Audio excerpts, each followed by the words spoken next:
Battle doesn't do it justice. It was butchery. It was murder. It was a spear ripping open a thigh, a short stabbing blade looking for eyes, throat, armpits. The bigger men fought for space to bring a two-handed axe down, a blow that could sever a horse's head from its body. They pushed. They killed. They trod on the lifeless corpse of a mate or an enemy. They tried not to get drowned in a sea of iron. It was October the 14th, 1066. On a hillside a few miles north of the English town of Hastings, two armies clashed in a battle that would decide the fate of a kingdom. On the ridgeline, the Anglo-Saxon shield wall stands firm. Elite, full-time warriors. The housecarls of King Harold Godwinson. They locked their shields. They formed a wall of wood and iron to repel the Norman invaders. On the slopes below them, the army of Duke William and Normandy. It surged forwards. Ranks of armoured knights on horseback, archers loosing volleys into the sky, foot soldiers trudging up again and again, trying to get beyond that high watermark of blood and corpses that marked the English line. The fighting grinds on all day. A riot of rearing horses, eyes bulging, a hail of iron-tipped arrows, punching, stabbing, biting, screams of the living and of the dying. The crown of England is there for the taking. The outcome of the battle will determine the course of British history. This is the story of Hastings, and more. It's about what led up to that bloody October day. I'm going to tell you why those warlords and those armies came to England to win a crown in that fateful year. And I'll talk about the battle's aftermath. This story's just been brought to life by the new King and Conqueror series here in the UK. It's on BBC One, but it's on other platforms elsewhere in the world. So I thought it'd be a good time to tell you all about the history behind it. I actually chatted about it with James Norton, who plays the fearsome King Harold Godwinson, and we've included that discussion for you in this episode. We release new episodes on this channel every Friday, so if you love diving into the stories that shaped our world, make sure to smash that like button and subscribe to our channel so you don't miss any of our deep dives into history's defining moments. Let's get into this one. Enjoy.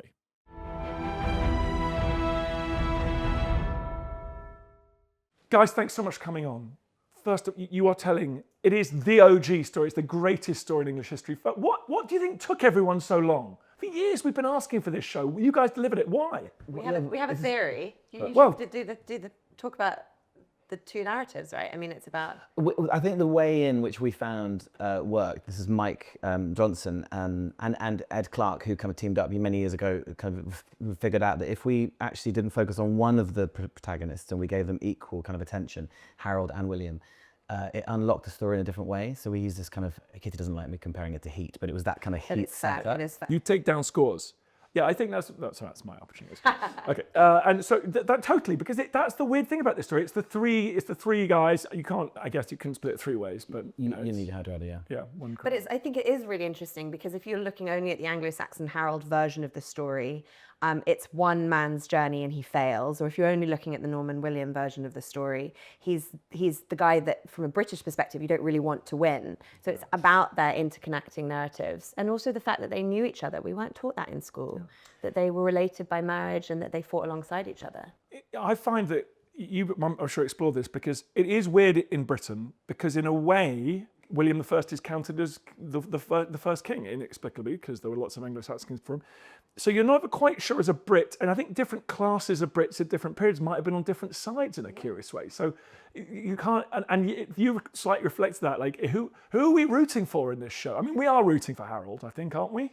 I don't know. I think there are Team Harolds and Team Williams. I think that partly depends maybe where in the world you're from, partly whether you like an underdog story. I mean, I'm obviously aligned and fighting for Harold for obvious reasons. But yeah, I think what we tried to do, and Mike Johnson, our writer, it was really important to him, is create a double journeyed narrative where both men don't want the throne. They don't have their eyes on that crown from the start. And then as a result of the various political factions in their respective countries, and then ultimately because of their ambition and their ego and their hubris, they then become obsessed. And that's the point at which they have to kind of, they realize that one of them's going to have to die. And the good thing, the battle's one of the most famous events in British history. So that's handy for you guys. It's also it's an interesting battle. So there's ebb and flow. There is drama within that battle, which is helpful for you guys, I guess. Yeah, and those beats were incredibly important for us because they were a gift. Otherwise, we've got what you were describing earlier, which is basically just sort of anonymous men bashing their heads up against each other, and also the exhaustion of the men because of Stamford Bridge and Hardrada. You know, if he hadn't fought Hardrada, would he have won for other reasons? Because they would have been well rested, well watered. Yeah, seriously depleted. I mean, numbers-wise, he just had less men, both tired and just less. And speaking of tired, you do your own stunts. Yes. Well, I had an amazing stuntman called Rollo. His Icelandic name is Rollo. He's actually called Rollo. That was William the Conqueror's ancestors called Rollo. Okay, so did you shoot the battle quite near the end? At the very, very end. Good. That feels appropriate. That was appropriate. He needed to go outside. Also because he broke his collarbone. He broke a collarbone in a fighty way, or just fell off a horse. And so we had to, in Iceland, shoot. yeah. in a rehearsal. So we had to then shoot the Battle of Hastings at the very end because we had to let It was my... scheduled for sort of the last 4 weeks of the shoot, and we pushed it to the very, very, very end so that he could recover. Yeah, it was really painful. A lot of painkillers and a lot of screaming. Every time he kind of roars triumphantly, he's actually going, ow! because you're screaming, hold the line, and you look like you're doubled over. We'll come on to it, but you're actually in pain. I was in a lot of pain, yeah. So when I said, oh my God, I was really moved by your performance, actually you were just wincing because you'd broken your goddamn collarbone. It was, the screaming was not so bad, the fighting was tough. I bet it was. Because I hadn't recovered. And my doctor, the Icelandic doctor who, I kept having these sessions with him, and I'd be like, listen, I think now you can move on to light exercise, if maybe a little bit of sort of low, below the elbow exercise. And I was like, what about this what kind about of massive overarm sledgehammer? And I had to just go for it. But oh my God!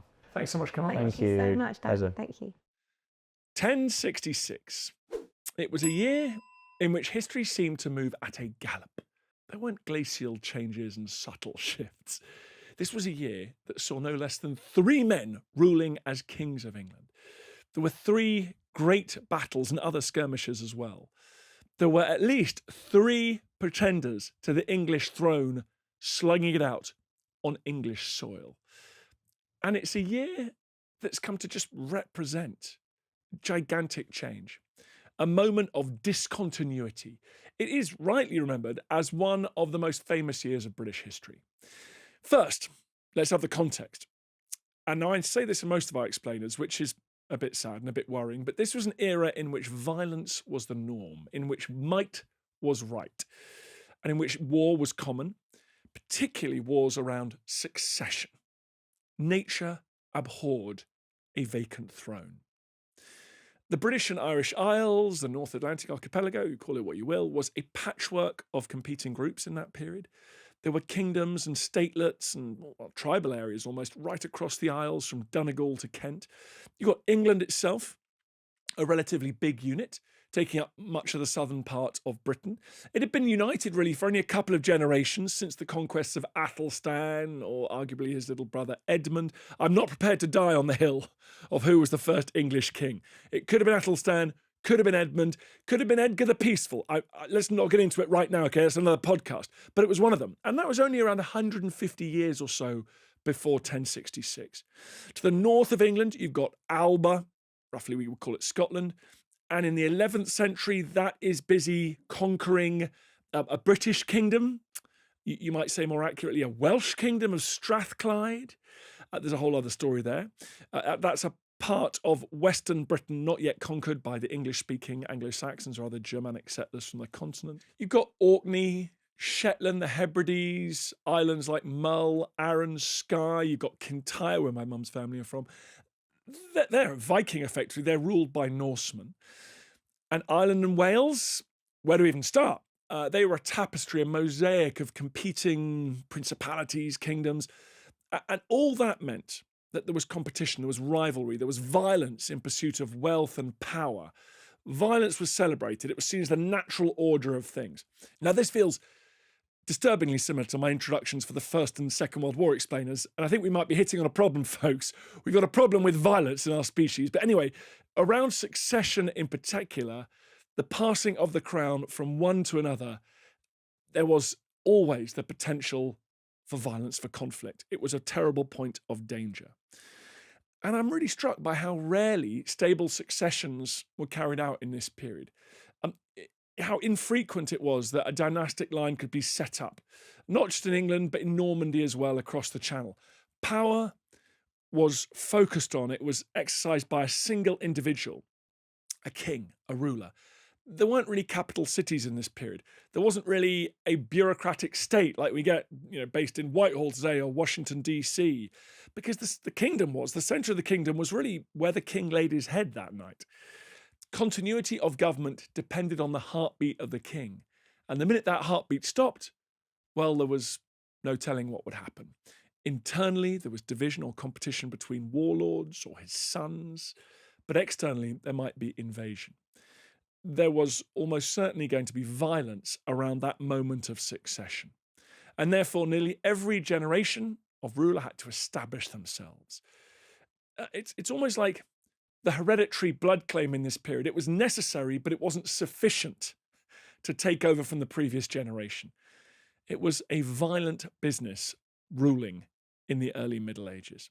I mean, let's check this out. Let's look at a case study, the Kingdom of England. You've got King Edmund of England, killed in 946. His son, Eadwig, was a wrong 'un. The country is partitioned between him and his brother Edgar. They got rid of Eadwig. Edgar ruled pretty successfully, but Edgar's son, Edward, was killed by an opposing faction within the Anglo-Saxon kingdom in 978. If that doesn't smack of an unstable succession, I don't know what does. And if we're being honest, that's where the rot set in, because guess who came to the throne after that? Ethelred the Unready. Edward, his half-brother, had been murdered, as I said. A great schism, therefore, within the English state. The Vikings sensed that. They returned. This was terrible timing. And there followed a great onslaught of Norsemen at the end of the 10th century and into the 11th century. And Ethelred just wasn't up to it. He was chased off the throne. England was conquered by Sweyn Forkbeard, the king of Denmark and Norway, and after even more fighting, was conquered again by son Canute. Anyway, you get the picture. This was not a time when the automatic transition from father to son was as assured as it was in other periods. Nearly every succession was contested, and few were more famously contested than the one in 1066. Because in 1066, there wasn't even a son to take the throne. It was open season. It began in the depths of winter. King Edward the Confessor, the old king, he'd reigned for 24 years. He'd come to the throne as a result of a compromise hammered out between the Danish conquerors of England and the indigenous elite. He was Ethelred the Unready's son, but he'd sworn to respect the laws and the changes that had taken place under Danish rule. So he was a compromise candidate, and he re-established a kind of equilibrium. That papered over the fissures within England. And one of those fissures was sort of embodied by one of King Edward's worst enemies, Godwin, Earl of Wessex. He was an Anglo-Saxon, but he'd switched sides to become a key figure in the Danish administration of England. And now he sought to maintain his power after Edward the Confessor came to the throne, and he'd forced Edward to marry his daughter Edith. Now, Edward the Confessor had not produced any children with Edith. Arguably, they'd never had sex with each other. He possibly abstained as a final act of defiance against his hated father-in-law, as they had no kids. And so England had a succession problem. Edward the Confessor breathed his last on the 5th of January, 1066. The next 12 months makes Game of Thrones look like a game of patty cake. The question on everyone's lips is who is going to rule England? There was a blood relative, but he was a child, and nothing spells trouble for the kingdom like putting a child on the throne. Now, that child in question is 13 years old. He's called Edgar the Etheling. He really is the last candidate from the line of Alfred, the last of this royal line of England, the royal line of Wessex. Edward Confessor had been his great uncle. So he's got the blood in his veins, but he's young, and England was a rich country that needed a warrior to defend it. So went the thinking of Harold Godwinson, the local strongman. Harold was the son of Godwin from his Danish wife, so he got Harold Godwinson, the classic English leader, with a Danish mother. When Earl Godwin had died in 1053, Harold inherited from him the earldom of Wessex and the mantle as the most sort of powerful aristocrat in the kingdom. By the mid-1060s, the Godwins had practically taken over. 3 Godwin brothers in particular controlled the great earldoms of England between them. There were some other Godwin brothers who had been exiled or were just troublemakers and wound up dead, but these 3 main brothers have an earldom each, and they've got a huge gang of supporters and friends they've put into positions of power. They are the top of a huge pyramid of patronage. They run the show. The Archbishop of Canterbury is a supporter. The Archbishop of York is a Godwinson man. The newly widowed Queen, don't forget, Edward the Confessor's wife, she is Harold's sister. So when Harold claims that Edward the Confessor, just before his death, had awoken from his coma and had anointed Harold as a successor, well, there's not many people high up in the kingdom who are going to disagree with that. So you've got Harold. He's the homegrown choice for the crown of England. But there were other claimants. There was one in particular claimant who I think deep down Edward the Confessor certainly probably had preferred. And I think Edward the Confessor probably had promised him the throne. I say probably because, look, disclaimer alert, folks, we have got very, very fragmentary evidence for all of this. So this is a story. There are other interpretations. We cannot be certain about this. But it is perfectly possible that Edward the Confessor had promised the throne to someone else. And that's because in 1051, Edward had a particularly bad falling out with his father-in-law, Godwin, and his brothers-in-law. He'd sort of found his backbone briefly. He'd managed to expel the Godwin family, and he'd put his Godwin wife immediately into a nunnery. And at around that time, critically, he had invited Duke William of Normandy to come to England. The evidence for this is pretty solid. It's mentioned in the Anglo-Saxon Chronicle, for example. No one denies this happened. Now, who are these Normans? Norman comes from the root word Norse men, Northmen. So the first Normans are basically Vikings, much feared Scandinavians who invade, who raid, who ended up settling in northern France in the late 9th century, the early 10th centuries. And they gradually became Frankified. They became more French. They intermingled with the local population. They adopted Christianity. They swapped their ships for horses and castles. But importantly, they don't seem to have lost that warlike nature that the Vikings are famous for. And they carved out an area which became known as Normandy. It was a duchy of Normandy. And they do adapt quite well to Frankish customs. By the way, they have also got the best series of names in the history of the world. So let me just run through those. Rollo's successor was called William Longsword. And then we get his son, Richard the Fearless. His son was Richard the Good. He was father of Robert the Magnificent, who was the dad of William, one day, to be William the Conqueror. So it's not a family you want to mess with. Now, Edward the Confessor had been exiled as a child. He'd grown up in Normandy. His mother was Norman. And he was a big fan of the place. He'd been happy there. And it seems that Edward may have promised the throne to William of Normandy when William came to England to visit. He'd grown up with William. He liked him. They were cousins. But Harold Godwinson cares not for the old celibate king's wishes. He's dead. The throne is vacant. And he's the man on the spot. He's on hand. And he had himself crowned within days of Edward the Confessor dying, possibly on the same day that Edward the Confessor was buried in Westminster Abbey. When news reached Normandy, William, Duke of Normandy, went absolutely bonkers. The Normans subsequently claimed that Harold had once visited Normandy. It's unclear why. And when he visited Normandy, he'd sworn an oath to uphold William's claim to the throne. He'd sworn on holy relics, bits of old bone associated with saints. Now, that's a big deal because it makes him an oath breaker in the eyes of the Normans, which in the 11th century is really, really bad. So William of Normandy is able to message the Pope. The Pope legitimizes the invasion. He says it's a holy crusade against this oath breaker.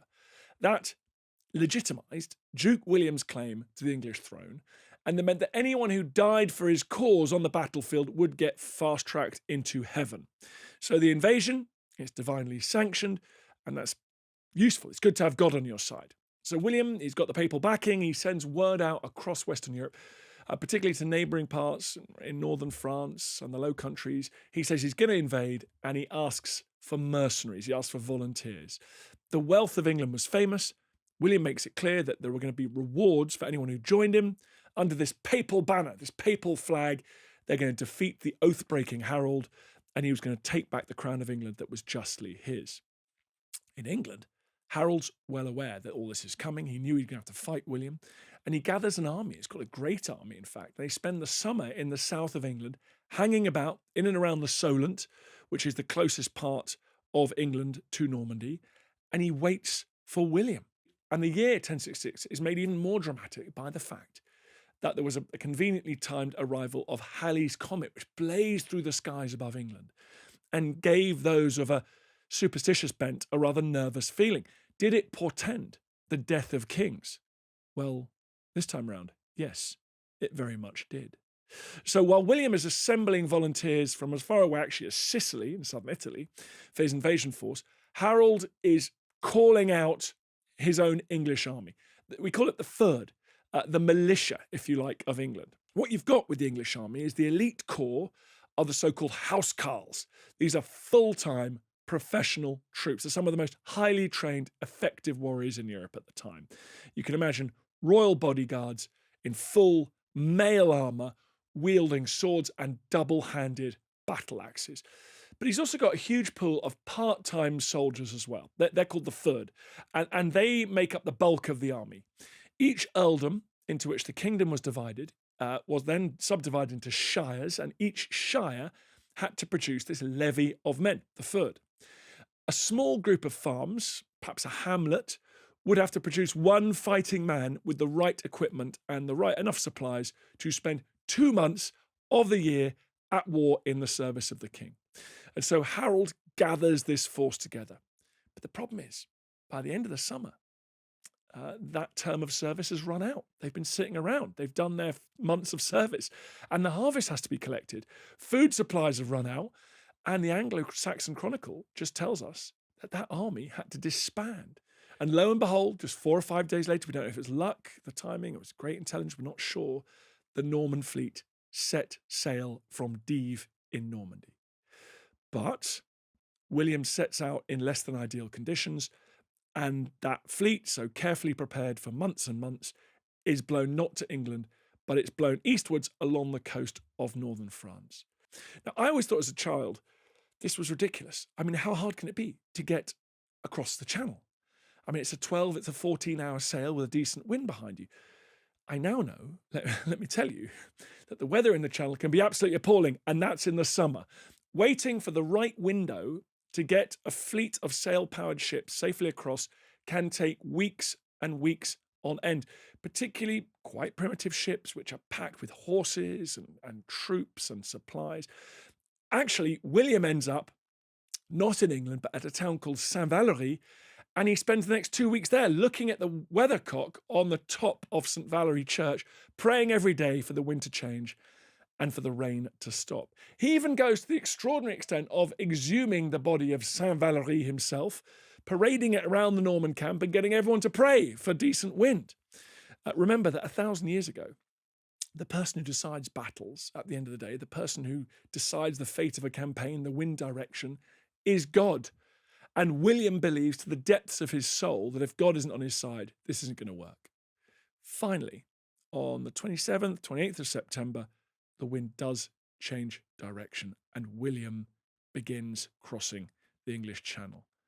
God must have answered his prayers this time because he gets decent weather and it gives him a little window to nip across. But we're going to come back to that in a second, because while William has been waiting for the weather and exhuming corpses, all hell has been breaking loose in England.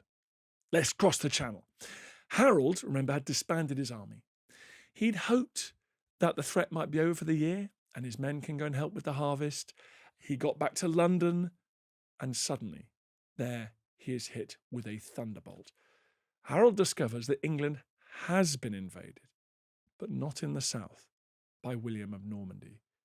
At the other end of his kingdom, in the north, and to make matters worse, at the head of the invading army, one of the greatest warriors of the Middle Ages, a giant veteran Viking called Harald Hardrada. And by his side, he has a very useful advisor. He has King Harold of England's troublesome brother, Tostig Godwinson. The family drama has just intensified. Throughout the 1050s and early 1060s, Harold and his brother Tostig had collaborated very well. They'd won victories in Wales together, and Tostig had been made Earl of Northumbria. But Tostig had eventually fallen out with Harold because during a rebellion against Tostig's rule in Northumbria, Harold had refused to back him, and Tostig had been forced into exile. And from that point, the brothers were enemies. And it's not entirely clear what happens with Tostig because we only know the story from later legends, from stories written down hundreds of years later. But it seems like he goes around the courts of northern France, and certainly those of Scandinavia, looking for military support. Tostig may have had his eye on the crown himself, or he just wanted to get back at his brother and restore his power base in the north of England. He's up for revenge. And Harald Hardrada is the man who he ends up persuading to have a punt at invading England. So Harold has been betrayed in the most brutal and personal way imaginable by his brother. It's all getting a bit Godfather here, folks. But before we see how Harold responds to this, let's just pause and talk about Harald Hardrada, because he is a figure that I have been obsessed with for years. Harald Hardrada, well, the Hardrada bit roughly translates as hard ruler, severe, resolute. You get the sense. He's a gigantic super Viking. He was an adventurer from his earliest days. He'd been chased into exile. He'd headed east along the arteries of the Viking world, deep into Europe and even Asia. He turns up with the Kievan Rus. The Rus are the people that give their names eventually to the Russians. These are Vikings, these are Scandinavians pushing down the great rivers of Russia and Ukraine. He meets Yaroslav the Wise, and old Yaroslav must have been wise because at one look at Harald Hardrada and gave him command of his forces. And then Harald Hardrada fought everyone really on behalf of Yaroslav the Wise. He fought the Poles, he fought the steppe nomads, he fought the Byzantines, he fought the Estonians, and there is no one Harald Hardrada doesn't fight actually in this period. And then he heads even further south through those rivers and he signs up to fight with the Byzantines in their elite so-called Varangian Guard. Now, the Varangian Guard sounds like something out of the Game of Thrones, but it's actually much cooler than that because it actually existed. It is a kind of Praetorian Guard, I suppose you might say. It's an elite body of troops around the emperor. They're drawn often from North and Northwest Europe, so there's lots of Anglo-Saxons in there, there's Franks, there's Northmen in their ranks. It was thought they might be kind of outside the political and national and regional loyalties and competitions within the Byzantine Empire, and they'd be able to quell dissent, put down rebellions without shedding a tear, and that's exactly what they did. And predictably enough, they then also played a role in the court intrigue, in palace politics, until it seems that they actually got to the point of installing candidates on the throne of the Byzantine Empire itself. King Harald Hardrada, on behalf of that Byzantine emperor, he fought the Arabs. We think he went as far as Iraq and Syria. He went to Italy. He became known as the Bulgar burner in Bulgaria because of his devastating campaigns there. He may have taken part in one particular palace coup where he blinded an emperor and put another candidate on the throne, all of which meant he became fabulously wealthy. Amazingly and somewhat predictably, he decided he wanted to go home, so he headed north. He arrived back at the court of Yaroslav the Wise and immediately attacked the Byzantine army straight away because, of course, by then he knew everything about them. And he kept journeying north through Kiev. He married a princess.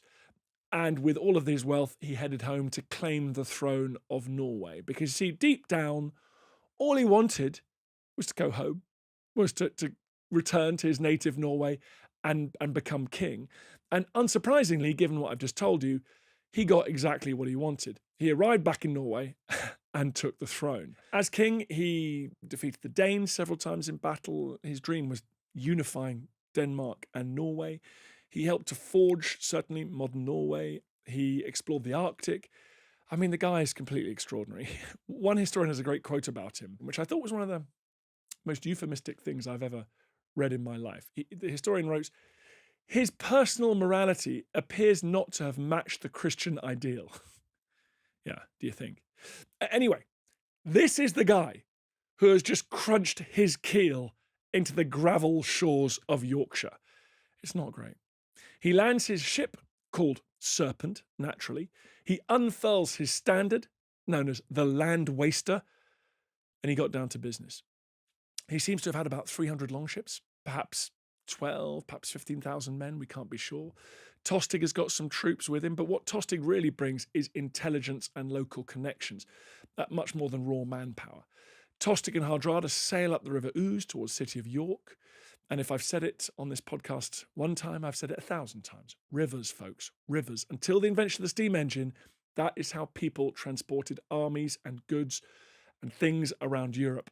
Anyway, so they go up the river towards York, and then they fought a remarkable battle on September the 20th, just outside York. It's called the Battle of Fulford, and it's against the northern earls, the men who had actually replaced Tostig, Earls Edwin and Morcar. It's a bit of a complicated battle. What seems to have happened is the Norwegians used a path along the riverbank to outflank the English, and there was a slaughter. York surrendered to the Norsemen a few hours later, and it was then arranged that hostages would be brought to the Norwegian army at a place called Stamford Bridge, which is around 10 miles east of York, as a token of loyalty and submission. So Harold Hardrada has effectively conquered the north of England. He returns to his ships, and he made his plans to gather up those hostages at Stamford Bridge a few days later. And that is when King Harold of England makes one of the boldest moves in English history. As soon as he heard the news of Hardrada landing, he gathers that professional corps of his troops around him. He sends messages to the northern counties to get them to mobilise their fyrd. He gets everyone to meet him just south of York. And then he made the 185-mile journey in just 4 days, a lightning march. Now, this is characteristic of Harold, we think. He was a warrior. He'd established himself, particularly against the Welsh. He subdued several Welsh leaders. He knew his way around the battlefield. And he worked out that the quickest way to deal with this new Viking invasion was to march towards it as quickly as he could, to snuff it out. He wanted to run up in the grill of Hardrada before the Vikings were prepared. And he wanted to take a big enough force to inflict a decisive defeat upon him. So he makes this extraordinary 4-day dash from London to York. He marches right through the city of York. He doesn't stop there. He hears there's going to be a meeting at Stamford Bridge. He just continues marching straight to Stamford Bridge. Meanwhile, Hardrada is overconfident. He and his troops leave their camp where their ships are. They mosey up to Stamford Bridge. Many of them left their armour behind. It's a late summer day. It's hot. Perhaps he only took part of his army with him, and they left behind shields and their bulky equipment that would all be a bit of a pain when they're marching. And he left some of his force behind with the ships, so he divides his forces. The Viking sagas tell us that when Hardrada reached Stamford Bridge, he was surprised because suddenly he saw clouds of dust to the west. And then suddenly, below those clouds, he saw men marching. He saw the sun sparkling off their armour like the glint of sunlight on broken ice. And he realised that he'd been caught. Here was the English royal army under his rival King Harold. He was at a great disadvantage. He was outnumbered. He was ill-equipped. He was taken completely by surprise. The Viking army was split on both sides of the River Derwent, and the English just charged straight in. They massacred the troops on one side. We have this wonderful story about a berserk Viking warrior, an enormous, powerful man, and he held the bridge himself over this river against the English army. Supposedly, he single-handedly killed something like 40 men with his axe before an Englishman got in a barrel, managed to sort of float down the river and got under the bridge and stabbed up into this Viking's unprotected groin through the slats of the bridge. It's a great story, and I would love it to be true. In the second phase of the battle, the English rush across the river. They threw themselves at the Viking army. Hardrada himself was killed, possibly he took an arrow to the throat. Harold's brother, Tostig, killed as well. The Vikings were routed. It was a victory so decisive that Hardrada's 16-year-old son Olaf returned to Norway with just 24 of the 300 ships in which they'd arrived just a week or two earlier. It was a stunning achievement, particularly given the recent history of the Viking invasion and occupation of England. This was a very different result. This was a decisive defeat. It was the last major battle fought on English soil against the Norsemen. In some ways, this was the end of the Viking era in England. At this point, King Harold of England has won a victory that ranks him up alongside the greatest of English kings. The battle was won. The dragon had been slain.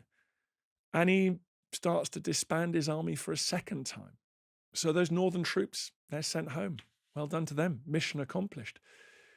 And then, around a week later, probably the first few days of October, a messenger from the south arrives on an exhausted horse, panting, lips a froth of spit.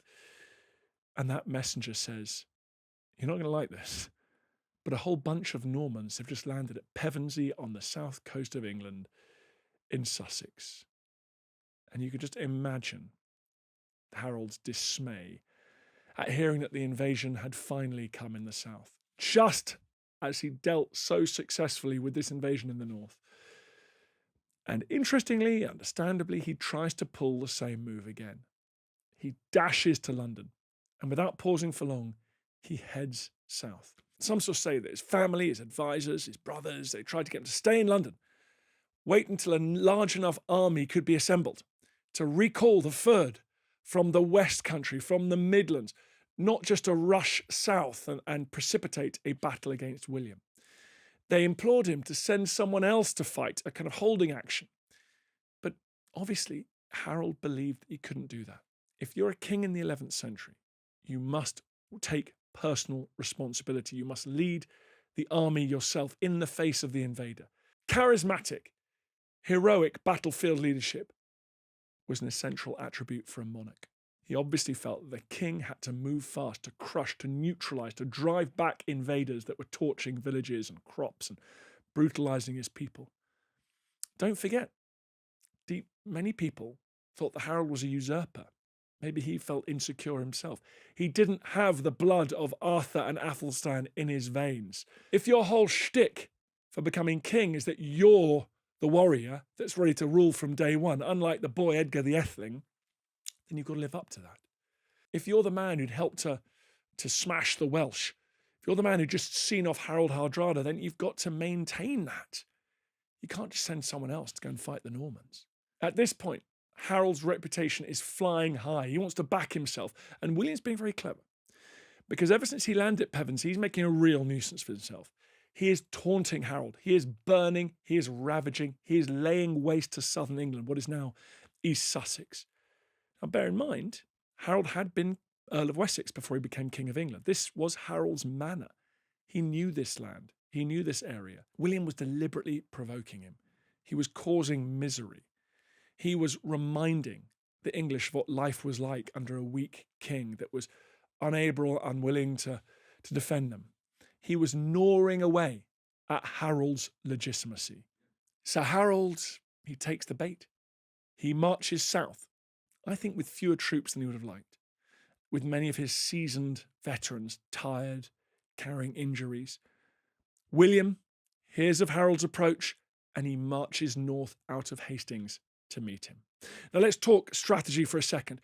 We know what Harold's favourite strategy was, which is get there with the most lightning surprise attack. That's how he'd beaten Harald Hardrada in the north, and he's hoping to do the same thing here with William. But William's reconnaissance was very good. Perhaps it was spies, perhaps it was scouts. They told him that Harold was getting near. And so on the morning of the 14th of October, William marches north to give battle, to show that he's not going to be surprised by Harold. Now, we don't know how big the armies were. William's chaplain, a man called William of Poitiers, he gives the figure of about 60,000 Normans, and it implies that Harold had many more, but historians are very sceptical of these numbers. And historians tend to conclude that the numbers on both sides were fairly balanced, maybe 8,000 men in each army. But there was one big critical difference, and that was that the Normans had mounted knights. They had cavalry. These are heavily armoured men riding on mighty horses. And they could stand up in stirrups, which are reasonably recently introduced from the east, and they could hurl a spear, they could slash down with a sword or a mace, and then they could gallop off. Lethal. The English, by contrast, they fought on foot, anchored to the ground, locked in a wall of comrades. So this would be a clash of two very different ways of fighting. We hear from William of Poitiers, I think it was him that said that the battle started around the 3rd hour. So we're talking 9:30 in the morning. There would have been a blast on the trumpets, officers bellowing at the men to step off together, men shouting encouragement to each other and themselves, prayers, men redoubling the grip on spear shafts, touching the cross around their neck. With measured tread, the Normans down in the valley began that first slog up the hill towards that wall of enemy, wooden shields locked, iron-tipped weapons that barred the road to London. The English standing on that infamous ridge called Senlac Hill. Now, if you've been to the site of the Battle of Hastings, what we call it, it's very hard to get a sense of that battle. It's been so changed over nearly 1,000 years. But William and his army were approaching from Hastings. They'd have seen that terrifying sight, a bristling wall of shields, topped by axes and spears, daggers, swords pointing through chinks in the shield wall, an immovable object at the top of that hill blocking the way to London. William had a simple job. He had to try and drive Harold from that hill, from that ridgeline. As for Harold, his task was equally simple. He had to stay on that hill all day and beat back those attacks. He had to try and kill and maim and terrify these invaders. Harold had to drive a simple message into their brains that England was not there for the taking, that their ships to the rear were a more attractive prospect than the fields and villages that lay beyond the English chainsaw. First came the volley of arrows launched by the Normans. An age-old tactic. You try and soften up the enemy from afar and then send in the thugs to close the deal. Arrows thumped into English shields. Some found gaps, some punched through into collarbones, but most planted themselves in solid wooden shields until that English shield wall was festooned with hedgehog-like spines. There was little softening up. This job would need trained killers at close range. Sweating, panting, up the infantry came ever closer. Now I suspect that Norman knights, young men with fire in their bellies, with aristocratic blood, with a thirst for fame, I think they would have spurred their horses up that hill, and I think they would have sought out gaps in the shield wall, galloping along, wheeling, hurling in a spear, moving on. A horse is not a suicide bomber. It will not hurl itself onto a wall of sharpened iron. So all these knights could do really was taunt, to invite single combat. But the English, if they had any sense, just stayed crouched and tight in that shield wall. Once Duke William's infantry got close enough, the English would have hurled spears and rocks, and then the two lines collided. The front ranks forced together with the weight of those behind.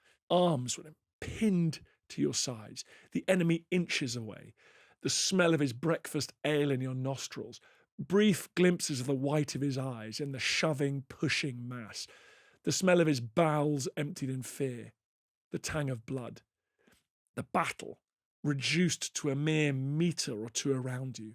The world shrunk to the men immediately around them.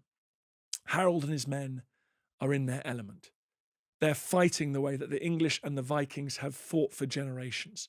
They called it a war hedge, and they fought, said one Norman chronicler, with great bravery, with refusal to submit.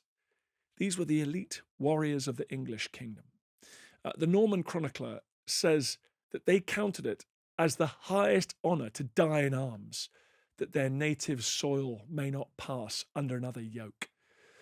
One of the greatest descriptions of a shield wall, a war hedge, in this period comes from the Battle of Malden. It's a heroic poem composed about a battle that took place in Essex at the end of the 10th century, so a little bit before, during Ethelred's reign. And it's a battle we know a little bit about because of the remarkable poem that survives. And in this poem, we hear how the English leader encouraged his warriors there, directing his soldiers, how they must stand and keep that place, and gave them instruction as to how they should hold their shields correctly, fast with their hands, that they should fear nothing.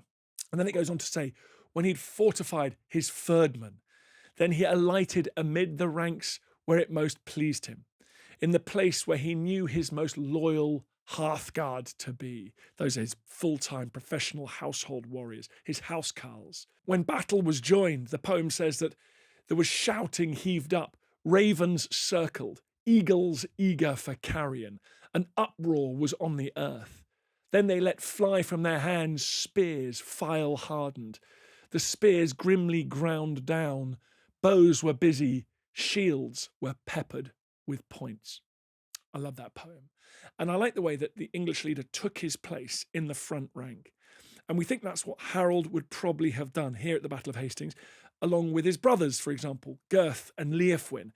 They would have provided that crucial leadership. And I think that poem gives us a sense of the fighting that went on for much of the day at the Battle of Hastings.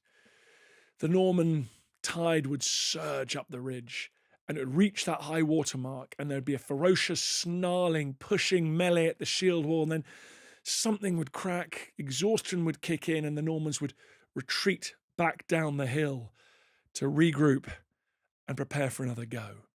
And so for much of the day, it's essentially stalemate.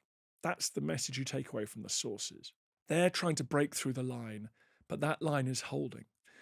And it produces a quite unusual battle because one side just effectively stood still and took it on the chin, while the other just charged up again and again and tried to smash through.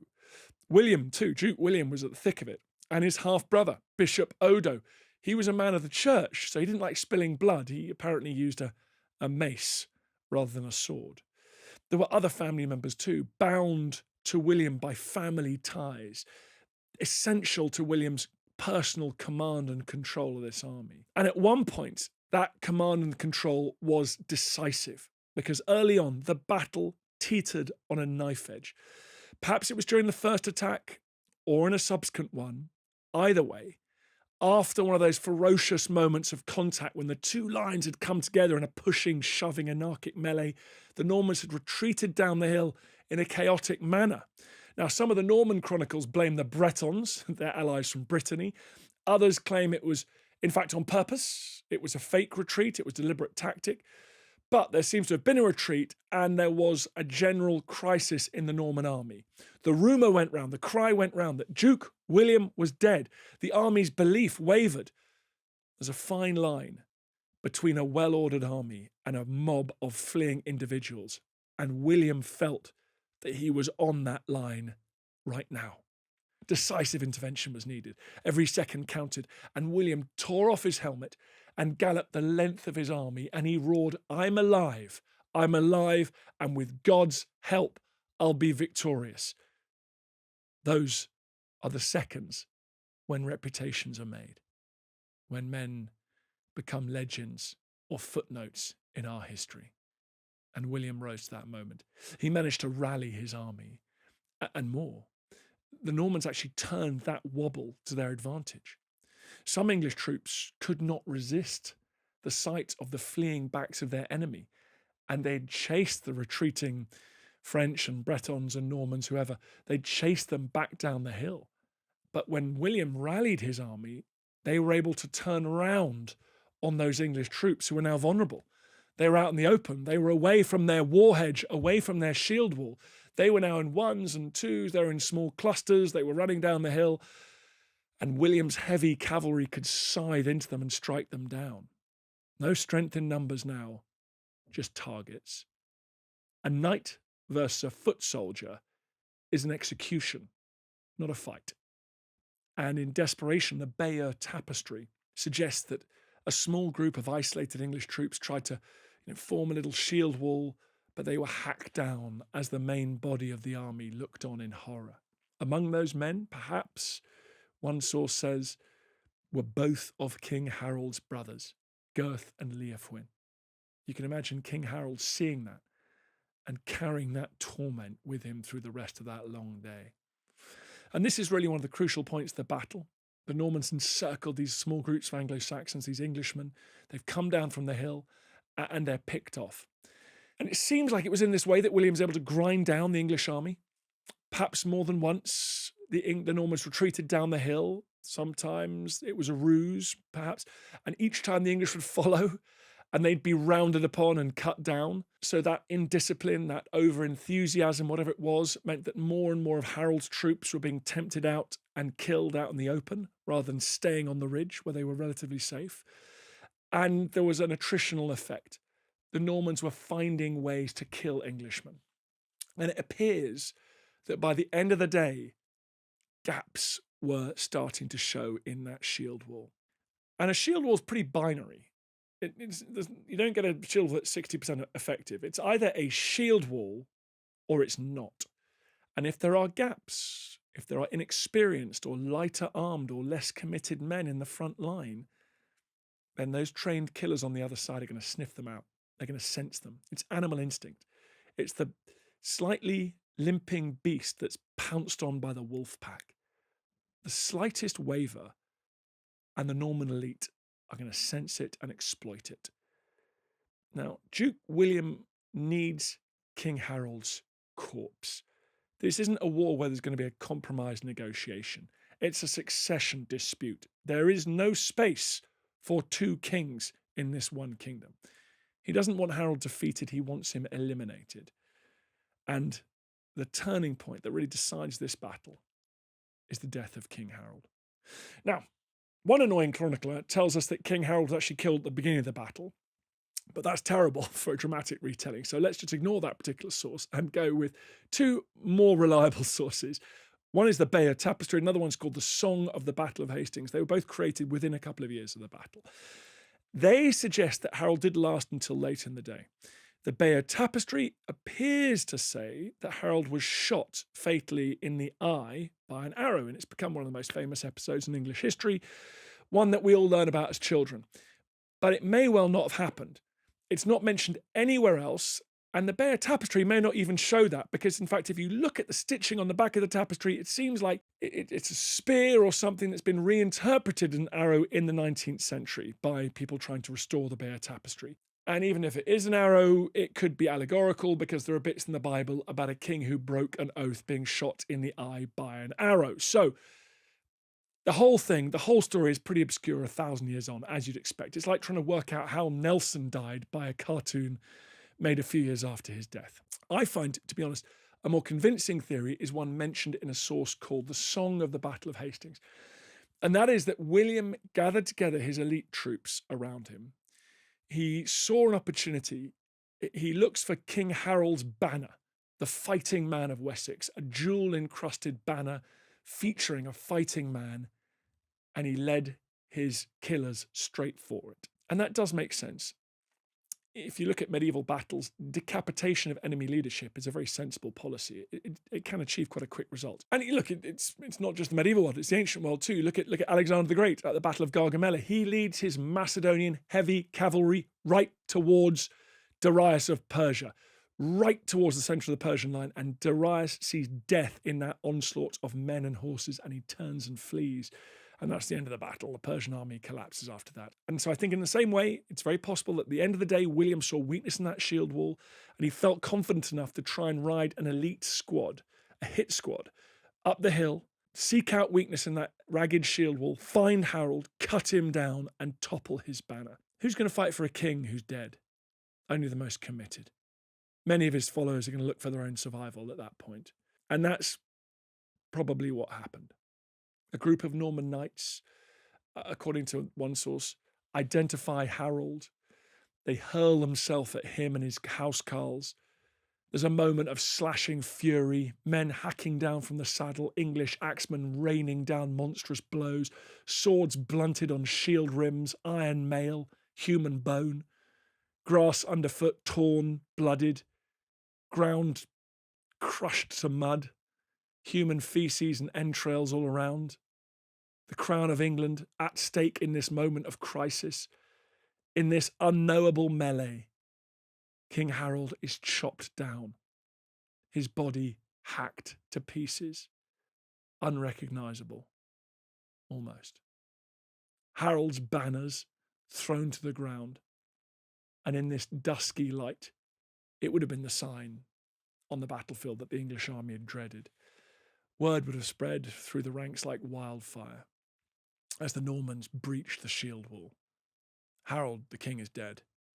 His brothers are dead. We are told that the killing did continue into the hours of darkness, groups of exhausted men who could barely raise a sword arm, a battlefield strewn with dead bodies, an extermination, the death rattle of Anglo-Saxon England.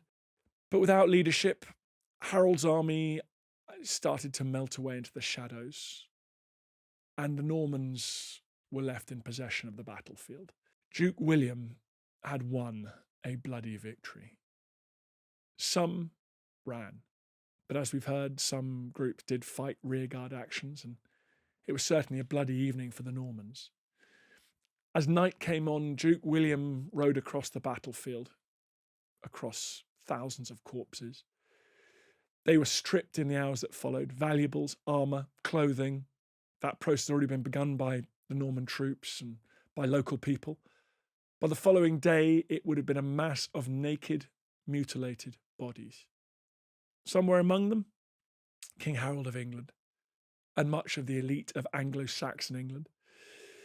In the aftermath of that terrible battle, some nobles attempted to put Edgar the Atheling on the throne, but he was never crowned, and William was pretty unstoppable. He circled London like a wolf around its prey. He locked in his control by building castles. He neutralised opposition. And the surviving lords of England bowed to the inevitable and bent the knee to their conqueror. He had himself crowned in Westminster Abbey on Christmas Day 1066, very near the end of that extraordinary year. Hastings was pretty decisive, but it wasn't the end in itself. It wasn't a case that it was one battle and England was William's. That wasn't the reality at all. He was crowned in late 1066, but he wasn't secure on the throne. And over the next 5 or 6 years, he faced a series of rebellions across the country. One in particular was led by members of Harold's family who'd fled to Ireland after Hastings. It wasn't until a major rebellion in the north of England, which he crushed savagely, that William could really begin to feel secure on the throne. The English rebellions against William weren't coordinated, they were isolated, and they allowed William to defeat them and then move on to defeat the next one as it broke out. Nor was there a single English leader around whom the rebels could coalesce. So the Normans would conquer England, and they subdued much of Wales and Scotland too. The Norman Conquest, which is symbolised by the year of 1066, it is probably the greatest upheaval in the last 1,000 years of British history. The big change was this replacement of an English elite with a French-speaking one. And it deepened that divide between the people, the peasantry, the majority of the population, and their rulers, their lords. You can see this reflected in the English language today. I love the fact that you have, for example, words for animals which were looked after by the English peasants. Those are English, Old English words, cow, sheep. But when those same animals appeared as food on the Lord's table, they were called by French terms: beef, mutton, pork. William also fundamentally changed the direction and the relationship that England had with Europe. During the previous century, many of England's cultural and even family links had been with Scandinavia and the broader Viking world. England was now torn from those moorings, and it was linked more closely with France. It tilted, it changed the geopolitical axis of England. We can sum up this radical change in another way. William the Conqueror commissioned something called the Domesday Book, which was basically an inventory of this new kingdom that he'd just conquered. It listed all the landowners and all the powerful magnates in the country. There are no English earls listed in there. None of the top rank of William's aristocracy were English. There was only one English bishop, and of the 1,000 lords, magnates who ruled England, who held their land directly from the king, only 13 were English. And a level down from that, the subtenants, the sort of gentry, 10% have English names. The Normans invaded. They fought that bloody battle at Hastings, and then they embarked on subsequent campaigns. They pacified, they built castles, they terrorized. They succeeded in replacing the native elite of a kingdom. They introduced enormous, profound changes, the effect of which endure right up until today. Well, that brings us to the end of this journey through 1066, a year that changed England forever. Anglo-Saxon rule was over. The Norman era had begun. You'll be hearing more about this on this feed in the months to come. If you've enjoyed this dive into 1066, give the video a like and give that subscribe button a little hit there as well. We release new episodes on the channel every single Friday. You don't want to miss any more of our deep dives into history's defining moments. And also let us know in the comments what topics, what stories you want us to tell next. We will certainly be checking those out. Thanks everyone for watching. Until next time.